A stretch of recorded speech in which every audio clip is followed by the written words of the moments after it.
what's up out there, YouTube? Double D with Tournage Dubois. Welcome back. Today's going to be a preparation type video. So I'm doing a demo at my local Woodturners Club coming up. And so I'm going to do a demo on turning winged bowls. So what I'm going to do is I've got these two pieces. One is going to be left as is. I'm going to be taking that to my club for part of the demo. The other one I'm going to get ready. So what I'm going to do to get ready is I'm going to find center on both of these and mark that. And then what I want to do is I'm going to turn the outside of this bowl and the underside of the wing, one of these two pieces, haven't decided yet which, and that way I can get that sanded and pretty much ready to go, so that when I go to the demo, I'll do one blank that I haven't touched that I'll show how I do the outside of the bowl without sanding it. Then the other one will already be sanded. I'll be able to just put it on and show how I finish the top of the bowl and then sand that. So then that way, at the end of the demo, I will have two pieces that I'll be able to finish up for shows and things like that. So not going to be a massive video, but I'll kind of walk through the process of how I do these, and we'll have some fun. So let's get rolling. All right, so this top piece, this is actually a piece of Myrtle. I'm really excited about that. I'm going to have this be the bottom side, so we'll get rid of this part. That'll turn away anyway as we're doing the other, so it's not going to really matter. So we'll use this, and we'll find center first. I always mark from all four angles so that we get a true center of the piece.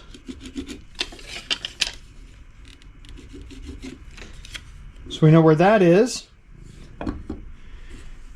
I'm not sure what this wood is, but it had some nice spalting, so I like that.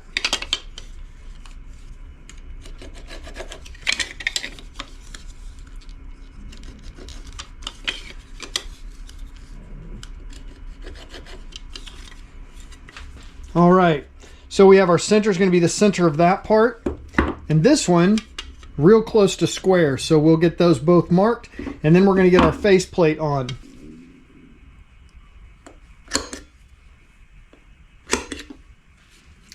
All right, so I have just a little dot there. That's all I really need to get this started, and we'll get the faceplate on. So a while back in one of my videos, I talked about this fun little tool that Todd Duca sent me over at Duca Heritage. So check out his website, ducaheritage.com.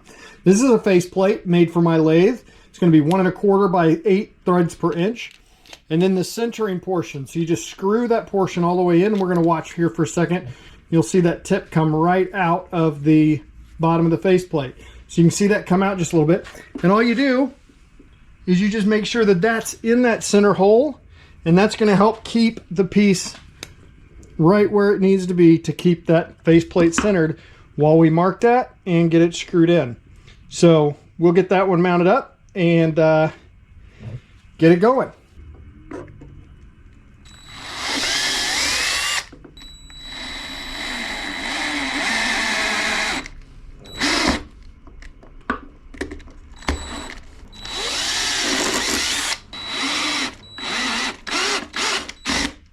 Now all we do, we got that screwed in, we're just going to undo this piece, and that will allow us to just go right to put it on the lathe and start working on it.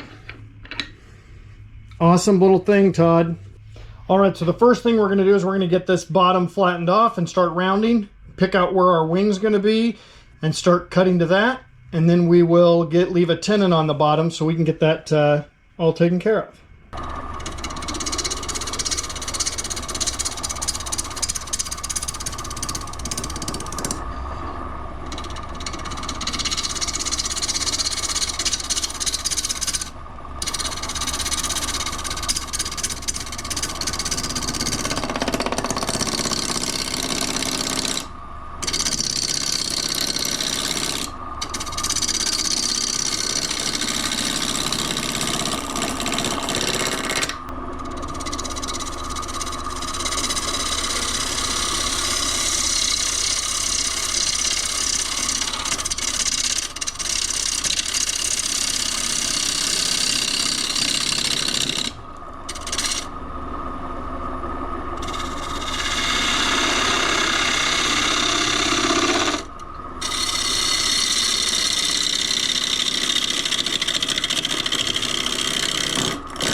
All right, as you can see, I've got that started. I've got the wing where I like it.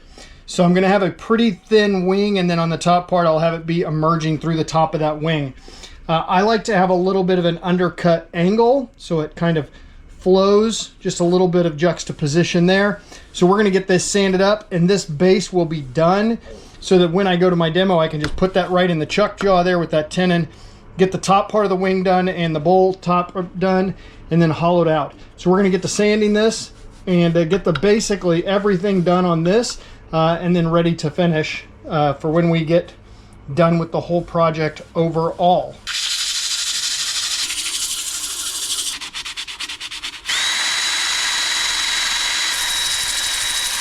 All right, I have that sanded up to 240 grit. So we're gonna do some sanding sealer on this. And then we're gonna come back and hit it with our 320 grit and our 400. But this will just help with sealing up that wood. We'll stiffen up the end grain just a little bit. With the spalting that we see on here, we do get a little bit of soft end grain, so we'll get a little bit of punkiness there. Nothing terrible that we can't work with. But it's there, and this will just help minimize some of that, and we'll just get a little bit better finish on the piece.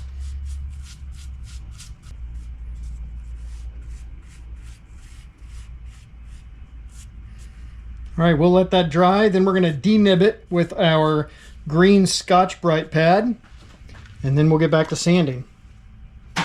So see you in a couple of minutes.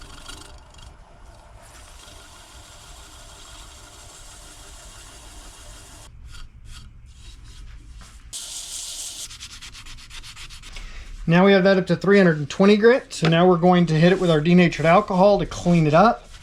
Pop that grain so we can knock it back one more time. And then we will basically be done with the outside of this one other than the finish. So we won't be able to do that till we get the tenon taken off, which is going to be the very last thing we'll do. But that will be all another process after my demo.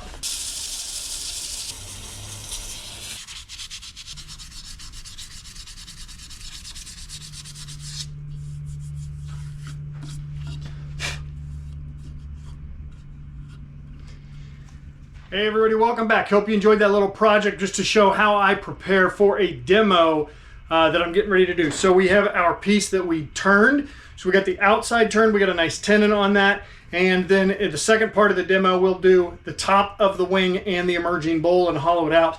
Got the other one all prepped up, use the same center finder from Duca Heritage. So just go check his information out down below. And that way, this one will be the first part we start with, turning the outside and the undercut of that wing on this piece. I know this isn't perfectly centered. This is the one that had the large discrepancy on where the center was, so just kind of estimate it, but it lends a little bit of artistic nature with it not being directly on center, so still happy with that. I have done several other of these wing bowls, so I'll put some links to them of those videos down below, as well as I will have had a few up in the upper corner here during the video. If you like this video, give it a thumbs up. If not, give it a thumbs down. Leave your comments, feedback down below, thoughts on how you prepare for a demo if you're doing one for your local club. And if this is your first time here, don't forget to subscribe and click on that notification bell so it notifies you when I put out new videos. At any rate, this was a fun project, and I look forward to doing more, so we'll catch you next time.